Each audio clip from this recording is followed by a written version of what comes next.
I'm focusing. I'm preparing to kill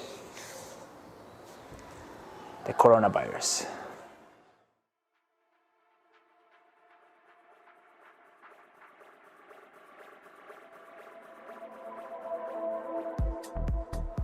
Welcome one more time to an episode of Move Better. Guys, thank you for clicking one more time. Remember, this channel is all about stability, mobility, strengthening, and everything that has to do with mindful movement. How our thoughts, how our ideas of the world impact the way we move.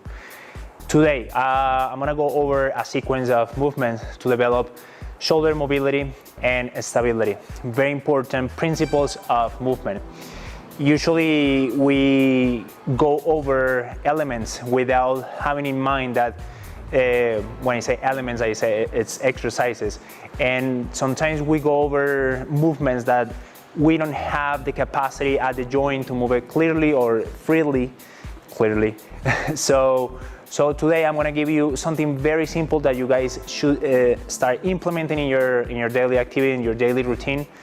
Yes, and I'm holding one of the deadliest weapons ever created by the Latin American mothers to correct us, you know. Anyway, so we are going to use is a stick that you guys probably have. If you have a broom at your house, you can use something like this. A couple of bottled waters, a mat, and like I told you, one of the deadliest weapons ever created, worse than the coronavirus. Stay tuned. All right, guys, so we're gonna begin with the bottles of water, whatever it is, your drink, and a few things. Since we're gonna start addressing the shoulder, also I want you to have in mind that the spine should be completely straight. And I have gone over these elements in another video, so you guys can check that out. So if I'm bringing my arms up, okay, which is, you know, a pretty simple movement, I want you guys to avoid doing this on the spine, okay? So remember that the head sits on top of the spine, blah, blah, blah, and then from there I'm going to start moving. Why am I using this? Because I want you guys to have the reference of how the humerus rotates inside of the joint. So as I'm bringing my arms up, I'm gonna start bringing them to the sides, blah, blah, blah. Simultaneously, my thumbs are gonna start coming all the way back down. I'm not gonna go over all of the sets.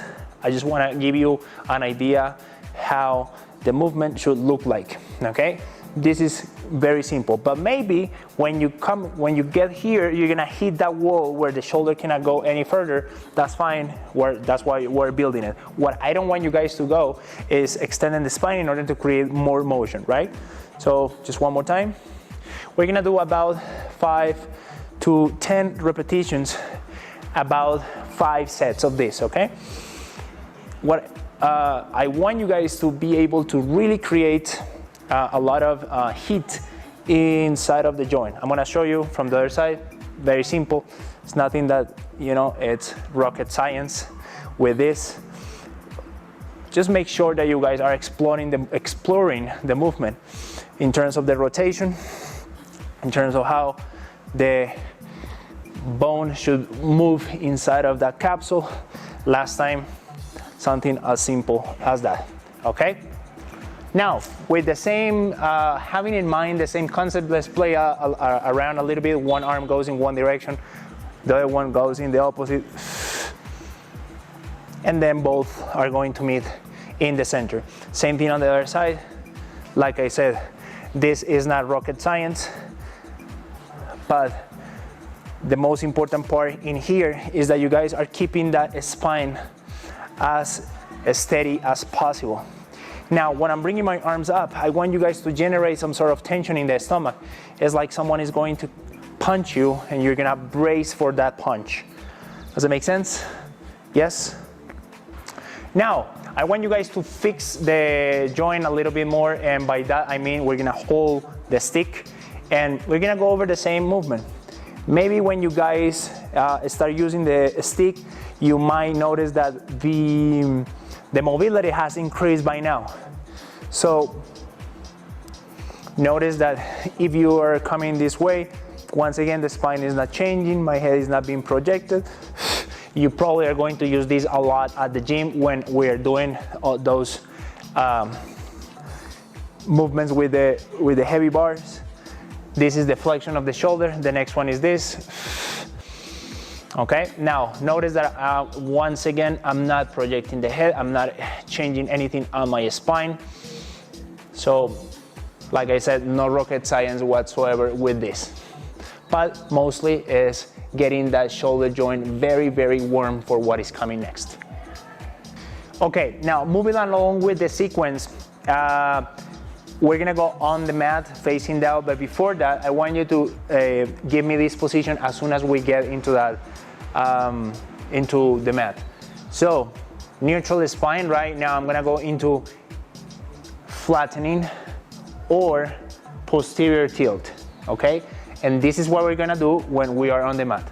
So as soon as you guys lay down, you guys are going to tuck in. So there's going to be a space between the stomach and the mat, okay? Now, let's use the bottle of waters. Simple as that. We're gonna start creating way more motion. My thumbs are going to be on top of the lead. I'm gonna create that space on my stomach, and that's the hardest part. My forehead is going to be rested on the mat. Both of my arms are going up. And I'm gonna hold the position. 3, 2, and 1. Okay, how many of this? We're gonna do about 8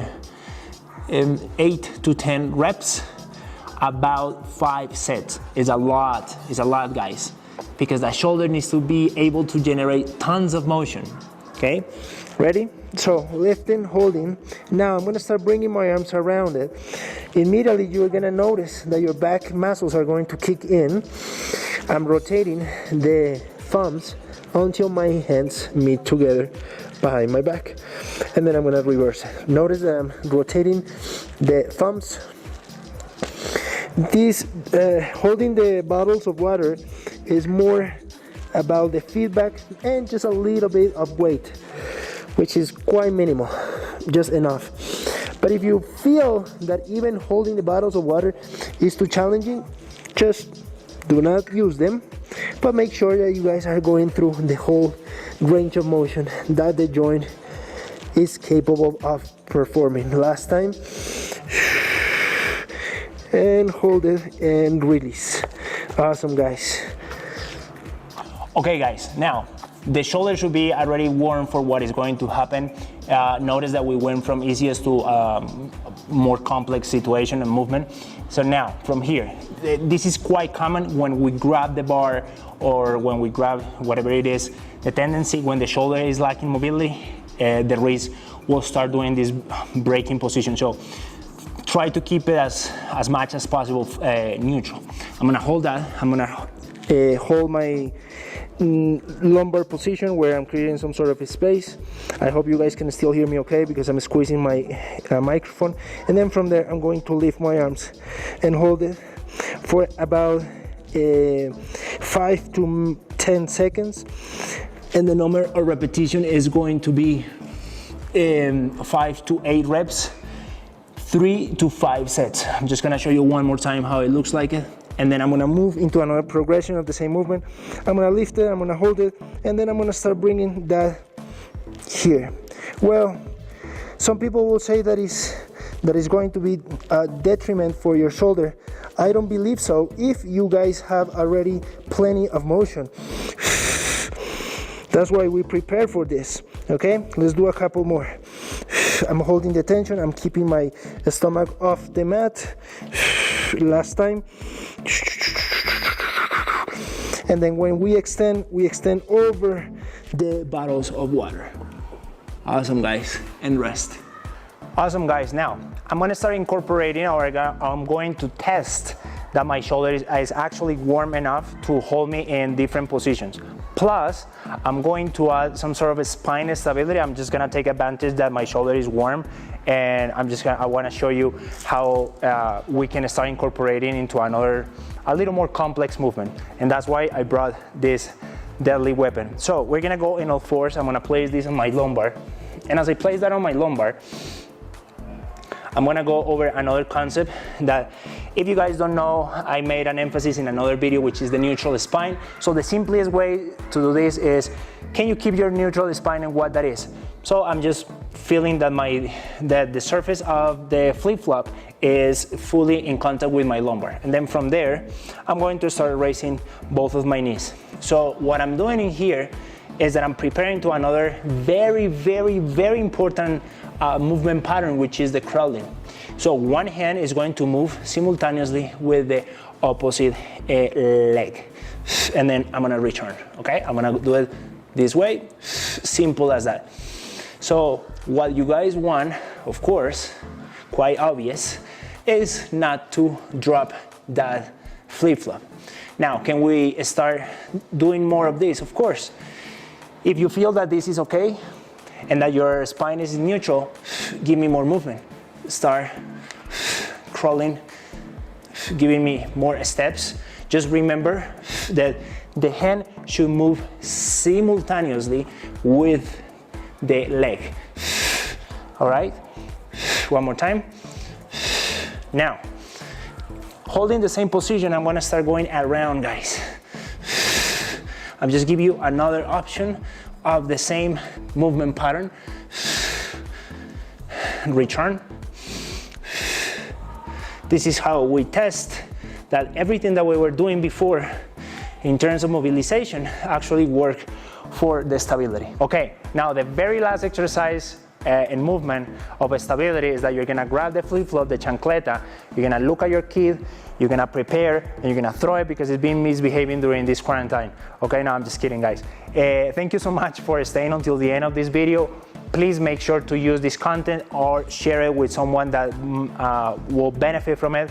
Remember that everything that we're doing here is all about mobility, strength, stability, proper movement, proper functioning, and just move better to feel better. Bye-bye, guys. Thank you.